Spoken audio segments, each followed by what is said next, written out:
먼저 오늘 본문 말씀 느헤미야 13장 30절에서 31절에 있는 말씀을 제가 읽도록 하겠습니다.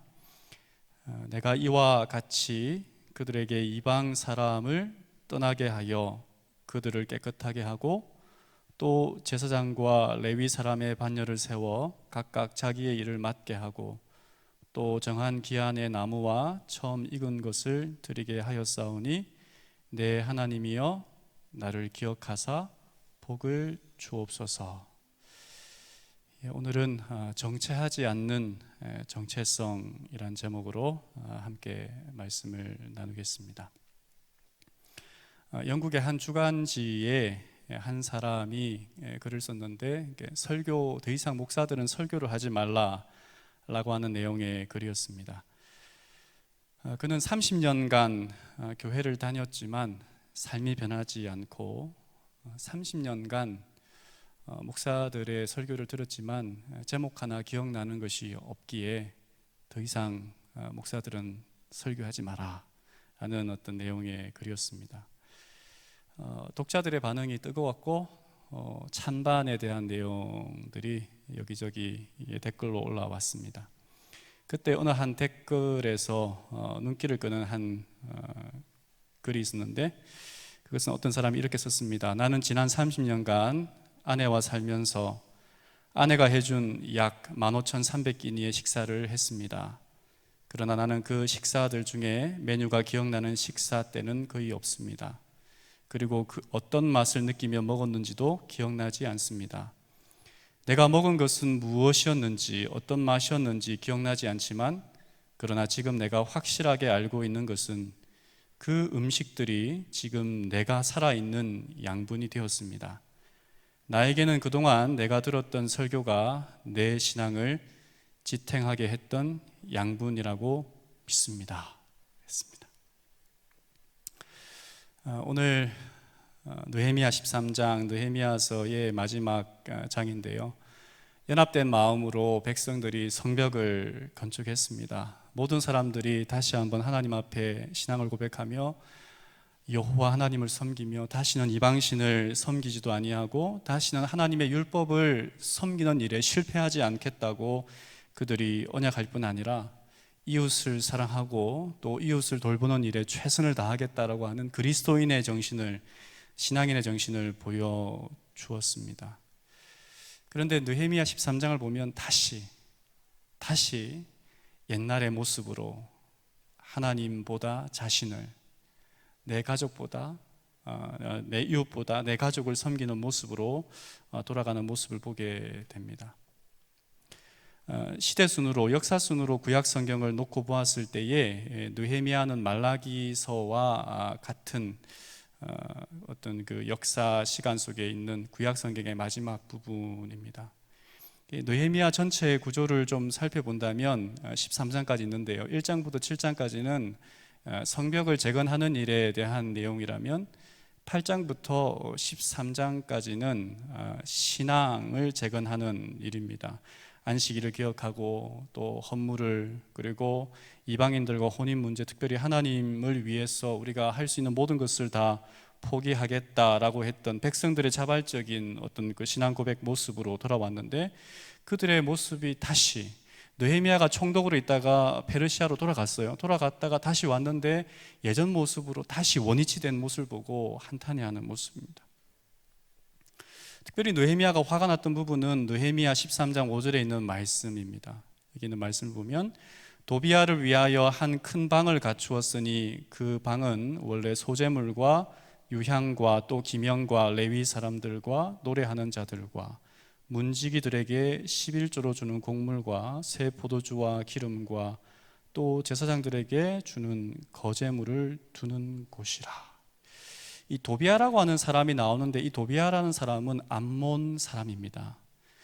그리고 이 도비야라고 하는 사람은 느헤미야서를 읽어보면 이스라엘 백성들이 성벽을 공사할 때에 사사건건 반대하고 그들로 하여금 모욕을 주고 하나님을 믿지 아니하는 그런 사람이었는데 여기에 보면 도비야가 느헤미야가 잠깐 페르시아로 돌아간 사이에 성전의 중요한 한 방을 차지하고 있다고 하는 것입니다. 근데 도비아가 어떻게 성전에 들어왔을까라는 부분에 느헤미야 13장 4절에 보면 이전에 우리 하나님의 전의 방을 맡은 제사장 엘리야십이 도비아와 연락이 있었으므로 라는 말이 나옵니다. 연락이 있었다라고 하는 이 말은 가까운 근친에, 그러니까 그냥 가까운 사이가 아니라 어떤 가족 관계, 그러니까 이 제사장과 그리고 암몬 사람이었던 도비아와의 관계 속에서 그 집안끼리의 혼인 관계를 통하여 뭔가 이렇게 예전과는 다른 형태로 관계가 맺어진 것을 우리가 보게 됩니다. 느헤미야서를 보면 백성들이 다시는 우리가 이방인과 결혼한다는 것은 출세하기 쉬운, 그 시대, 어려운 시대에 가장 그 집안을 출세하고 그 다음에 집안의 신분을 상승하는 데에 쉬운 방법이 이방 사람들과, 특별히 이방인이지만 권력이 있고 재물이 있는 사람들과 혼인하는 것이었습니다. 다시는 그런 일을 하지 않겠다고 했는데 대제사장이었던 엘리야십도 그러했던 것입니다. 역사를 들여다보면 개혁은 끊임없이 반복되고 반복되었지만 한 번도 성공한 적은 없습니다. 개혁의 주체였던 사람들이 오히려 개혁의 대상이 되어버린 불완전한 개혁들이 많이 일어났던 것을 우리가 보게 되는데요. 왜 개혁은 계속 실패할까? 왜 개혁은 성공하지 않을까? 또라이 보존의 법칙 때문일까? 여러분, 또라이 보존의 법칙 아시죠? 어떤 우리가 이렇게 좀 제정신이 아닌 혹은 좀 이렇게 과한 사람을 또라이라고 얘기한다면 이 또라이를 피해서 다른 데로 갔더니 거기에는 상또라이가 있는 거예요. 상또라이를 피해서 또 저쪽으로 갔더니 거기에는 이 상또라이는 아닌데 여러 개 시시컬컬한 또라이들이 있는 거죠. 근데 또라이가 없는 곳에 가게 되면 그곳에서 또라이가 있는데 그건 누구예요? 아무도 또라이가 아니면 내가 또라이인 겁니다. 그것 때문일까? 아니면 어떤 예를 들어 우리가 이렇게 종이를 이렇게 놓게 되면 이 종이가 저절로 이렇게 쭉 내려가는 이 중력의 법칙이라든지, 그리고 어떤 우리가 책상 위를 아무리 깨끗하게 치워도 시간이 지나면 먼지가 앉고, 그리고 아무리 이 건물을 새로 지었다 할지라도 그 건물이 시간이 지나면 낡아지고 그리고 망가지는 것처럼 어떤 이런 엔트로피 법칙에 해당하는 것일까? 이런 것처럼 어떤 이 법칙, 그래서 이 교육에 보면 사람의 본성에는 악을 행하려는 성향, 곧 인간이 자신의 힘으로는 저항할 수 없는 힘이 내재되어 있다 그랬어요. 그러니까 사람이 나쁜 쪽으로 내가 그렇게 하지 않을 거야 라고 행동은 하지 않지만, 그러나 우리가 내가 하나님 믿습니다라고 하는 고백 외에 아무것도 하지 않고 가만히 있으면 가만히 있는 것이 아니라 사람은요 어떻게 되는지 하면 나쁜 쪽으로 계속 이렇게 나도 모르게 가게 되어 있다는 것입니다. 그것이 하나의 법칙과 같다는 것이죠. 우리가 하나님을 향하여 전진하지 않으면 나는 가만히 서 있는데, 서 있다고 생각하지만 가만히 서 있으면 우리의 신앙은 뭐 하게 되냐면 도태하게 되어 있다는 거예요. 이게 하나의 법칙과 같은 거예요. 그래서 정노의 계단 18쪽에 있는 말씀을 보면 우리가 빠진 죄의 구렁텅이에서 우리 자신이 힘으로 피해 나올 수 없다.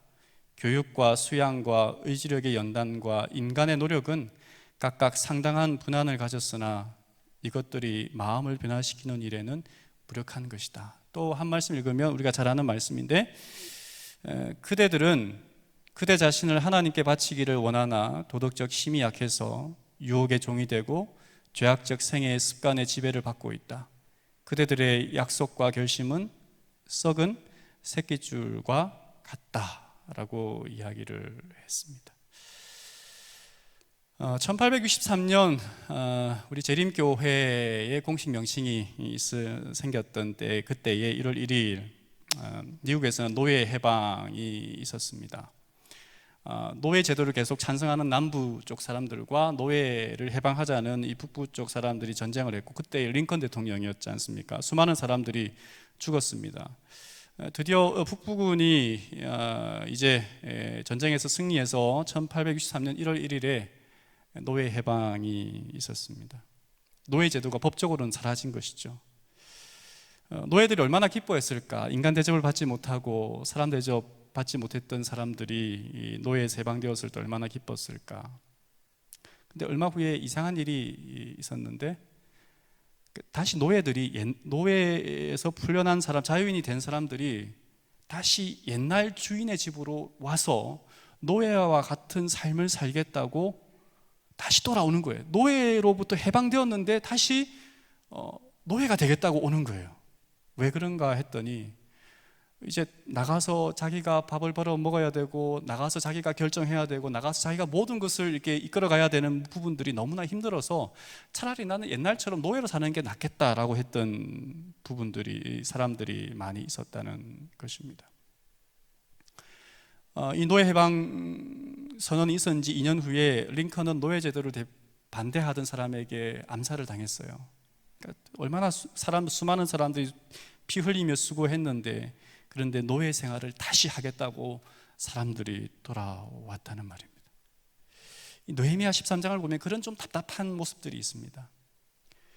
이제는 하나님을 믿고 하나님 안에서, 오직 하나님 안에서 자유하겠다고 결심했던 사람들이 다시 죄의 습성에, 이기심의 습성에, 굴레에 빠져들어서 그런 의식적 노예의 모습으로 돌아오는 것을 보게 됩니다.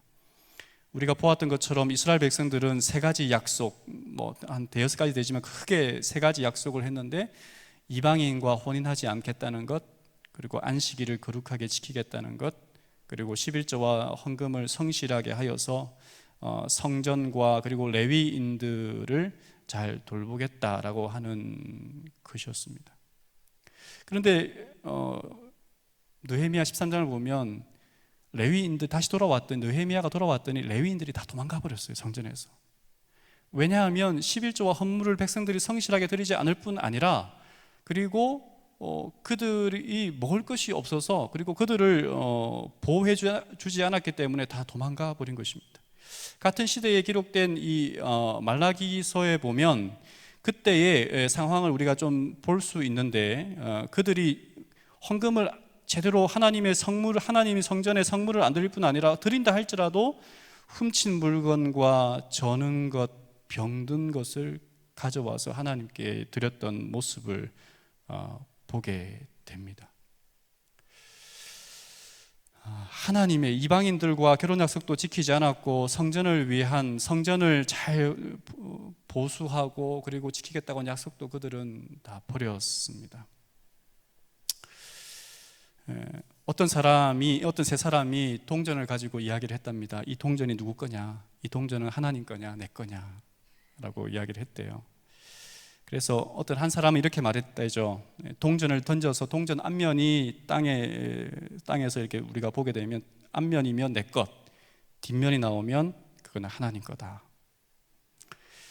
두 번째 사람은 동전을 던져서 내가 이렇게 금을 하나 그을 텐데, 이 작은 금 안에 들어오면 그것은 하나님 것, 금 밖으로 나가면 내 것. 세 번째 사람은 이렇게 말했대요. 동전을 하늘로 던져서 하늘에 계속 떠 있으면 하나님 것, 땅에 떨어지면 내 것. 모든 것이 하나님의 것이라고 고백하겠다고, 모든 것이 하나님께로 났다고, 그래서 우리가 하나님의 성전과 그리고 레위인들을 위하여 헌물을 드리는 일에 최선을 다하겠다고 결심했던 그들이 다 나갔다는 말이죠. 예전에 어떤 한 목사님이, 장로교회 목사님이신데 김동호 목사님이라는 분이 이렇게 어떤 글을 쓴 것 가운데 이런 게 있었습니다. 그분이 한 번은 캐나다로 이렇게 가서 예배를 드리는데, 그날 이렇게 11조에 대한 이야기를 했더랍니다. 하나님은 우리의 모든 물질의 주인이기 때문에 그걸 구별하는 11조를 우리가 드리는 것입니다. 근데 어떤 예배가 끝난 다음에 어떤 한 30대 초반의 부인이, 어떤 자매가 질문하더래요. 목사님, 사실 저희 남편이 실직하고 저희 집에는 지금 돈이 거의 없습니다. 그런데 지금 어느 정도의 돈만 있냐면 아이 분유를 이제 오늘 사서 이렇게 일주일간 먹일 수 있는 분유값만 있는데, 이래도 제가 하나님께 헌물을 드려야 됩니까? 그랬더니 그 김동호 목사가 그렇게 말했다고 그래요. 하나님이 아이 먹일 분유값도 없는 그런 집안에 이렇게 헌금을 하라고 하나님이 강요하시겠습니까? 그런 하나님 아니십니다.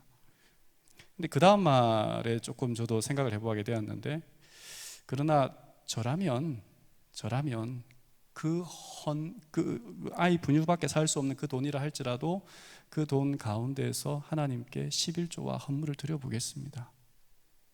왜냐하면 하나님이 살아계시다면, 하나님이 내 형편을 아신다면, 내 아이를 위하여 살 분유값 거기에서도 하나님께 내가 헌물을 작정한다면, 하나님이 과연 살아계신 하나님께서 나를, 우리 아이를 굶기실까요? 우리가 10분의 1은 하나님의 것이라고 이야기하지만 10분의 9는 하나님의 것이 아니라고 고백할 수도 있겠다는 생각을 해보게 됩니다.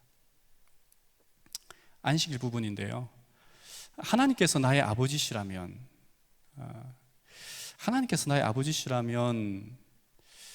우리가 하나님의 성시, 예전에 어느 한 은퇴하신 김명호 목사님께서 하나님의 성시에 대한 이렇게 성경을 가르치는 것을 제가 한번 들었는데, 하나님의 성시는 뭐 하시일 수도 있고 여시일 수도 있고, 하나님의 성시는 뭘까? 제가 처음 우리 별내교회 와서 이렇게 주소록을 보면서 반가웠던 성시들이 있는데, 그는 진시, 진가성이에요. 제가 이렇게 진시이지 않습니까? 그래서 진가성시를 가진 분들 보면서 굉장히 반가웠어요. 가장 먼저 이름도 외웠어요. 진건영 집사님. 근데 이 우리나라의 성씨에 김이박 씨가 가장 많은데, 그러면 이게 성씨라고 하는 것은 우리의 조상이 누구인지를 이렇게 알려주는 것이라면, 우리가 하나님의 백성이라고 하는 이 성씨와 같은 것이 뭔가? 김명호 목사님이 이 성경절을 딱 이야기하시는데, 저도 맞다고 생각합니다. 그리고 우리가 인정하는 바잖아요. 우리가 하나님의 자녀이고 하나님의 성씨와 같은 어떤 도장, 징표는 안식일입니다. 하나님은 안식일을 그들과 나 사이의 표징, 나와 너 사이의 표징, 네가 내 아들이고 네가 내 딸이고 내가 너의 아버지라는 표징이 이 안식일이다, 이렇게 이야기를 한 것입니다. 여러분, 이스라엘 백성들은 이 안식일을, 여호와의 백성임을 명확하게 말해주는 안식일을 지키겠다라고 결심했던 그들이 다시 돌아갔어요. 답답한 노릇이죠. 한 번은 제가 고등학교 3학년, 저는 이렇게 고등학교 1학년 때 처음 재림교회를 나왔는데요. 그러면서 제가 고등학교 졸업할 때 일반 학교를 이제 다녔으니까요. 졸업식이 토요일이었습니다. 안식일이었습니다. 이제 졸업식에 가지 못하고 이렇게 교회를 왔는데, 그때 친구에게 부탁을 하나 했던 게 있었어요. 졸업식 끝나면 이렇게 뭐 졸업장하고 이런 것들 좀 내가 다니는 교회로 가지고 와달라. 그 친구는 절에 다니던 친구였어요. 한 번도 교회라는 곳을 와본 적이 없는 친구였는데, 교회 오면 큰일 나는 줄 알고, 교회 오면 막 이렇게 자기 가족이 다 풍지박산 나는 줄 아는 그런 친구였어요. 학교 다니는 내내 이렇게 좀 교회를 데려오고자 했지만 오지 못했어요. 그런데 그날만큼은 이 졸업장 뭐 이런 것들을 가지고 이제 교회로 왔었는데, 그리고 저는 이제 신학과를 입학하면서 서울로 오고, 그 친구는 고향에 남아서 이렇게 대학을 다녔습니다. 근데 한 5월 달쯤이었을까요? 친구가 전화를 했어요. 찬수야, 왜? 그랬더니 나 이번 안식일에 침례 받는데. 그래서 제가 웃기지 말라 그랬어요. 웃기지 마라. 근데 진짜 침례 받는데요. 어떻게 침례 받냐 그랬더니, 그때 교회에 왔는데, 그때 제 졸업식 뭐 관련된 것들을 이렇게 주로 교회를 왔는데, 그때 어느 한 교회 어떤 한 성도분이 이 친구를 잡고 넌 누구냐, 전화번호가 뭐냐, 이렇게 다 이름을 기록했던 거예요. 그리고 이제 연락을 하고, 그래서 이 친구도 이렇게 교회를 나오면서 성경을 공부하고, 그래서 이렇게 침례를 받게 되었대요.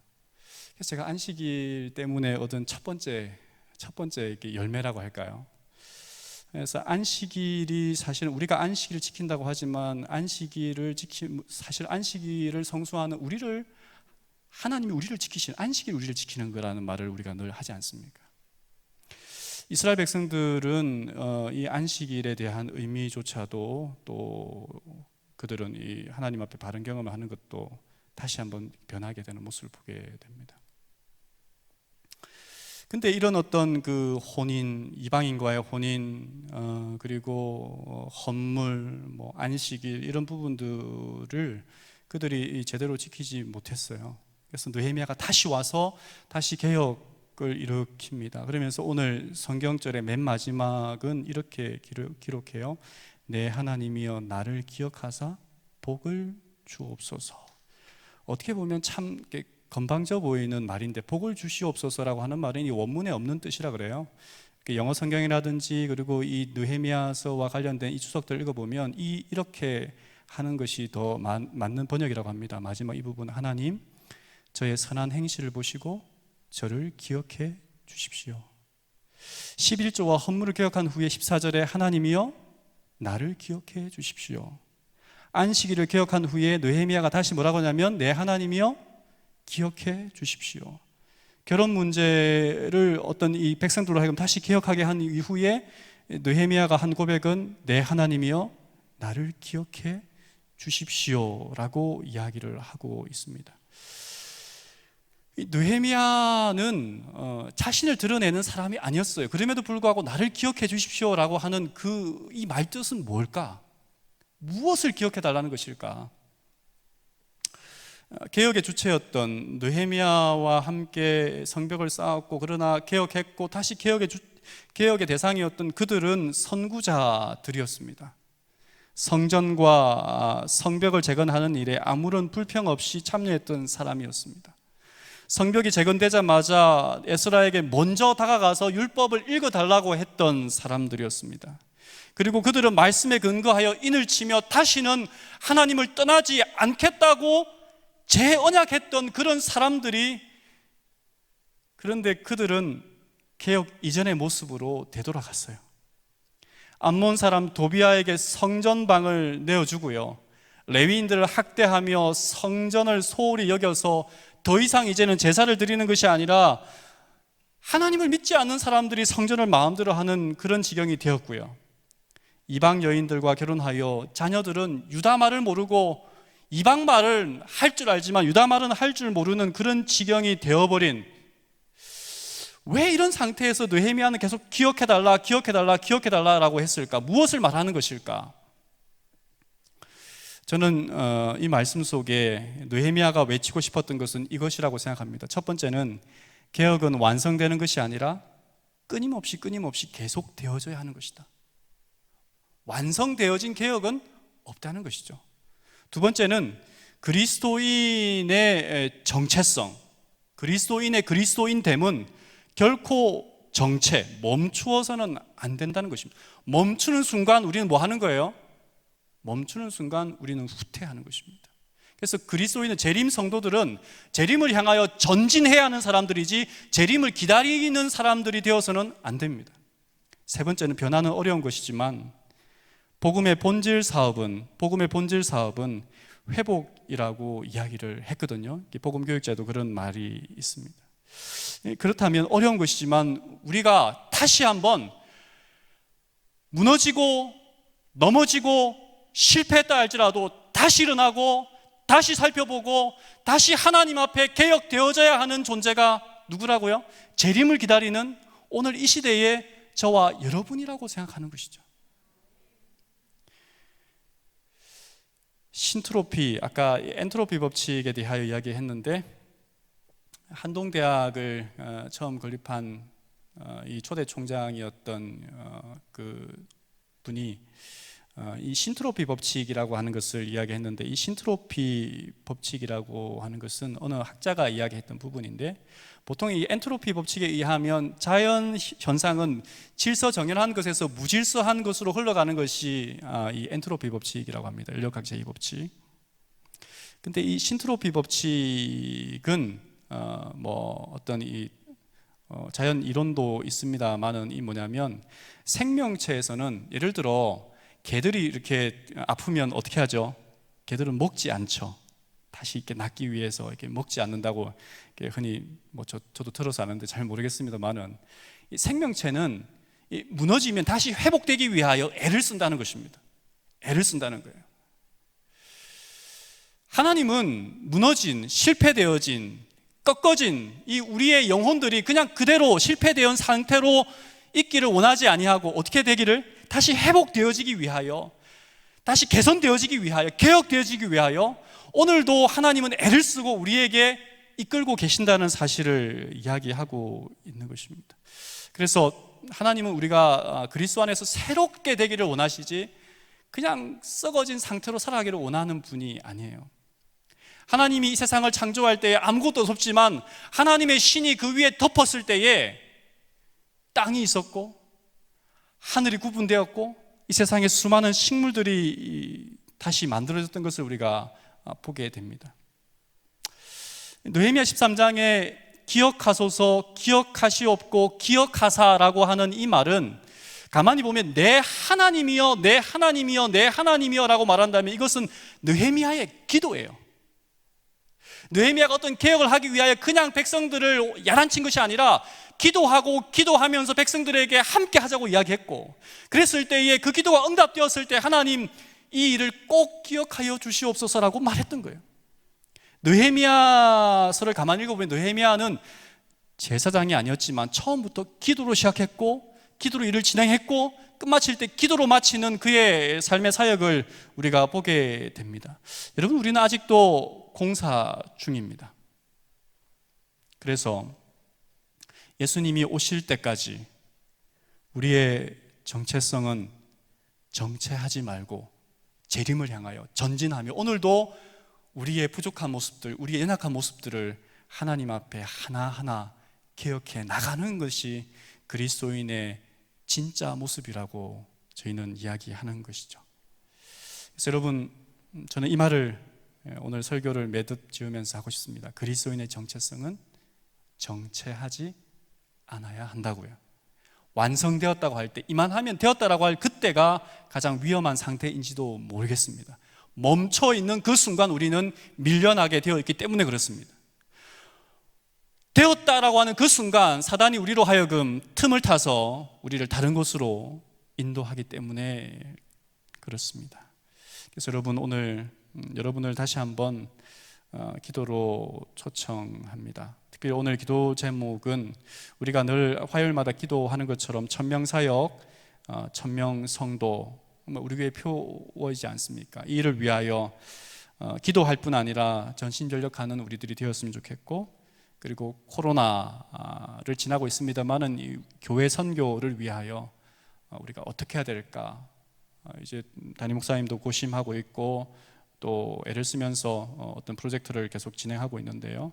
성도님들께서도 기도하며 어떻게 하면 좋을까 함께 하시면 좋겠고, 아픈 성도들을 위하여 기도할 때 특별히 이은미 집사님을 위해서 기도해 주시면 좋겠습니다. 여러 아픈 성도들이 있습니다. 그분들을 위하여 기도하시되, 이은미 집사님 우리가 지난 시간에 잠깐 들었던 것처럼 작년에는 유방암, 그리고 올해는 또 갑상선암으로 고생을 하고 있습니다. 그래서 어려움이 겹친 우리 성도들을 위하여 이 시간 음악이 나올 때까지 뜨겁게 또 간절하게 기도해 주는 그런 시간 되었으면 좋겠습니다.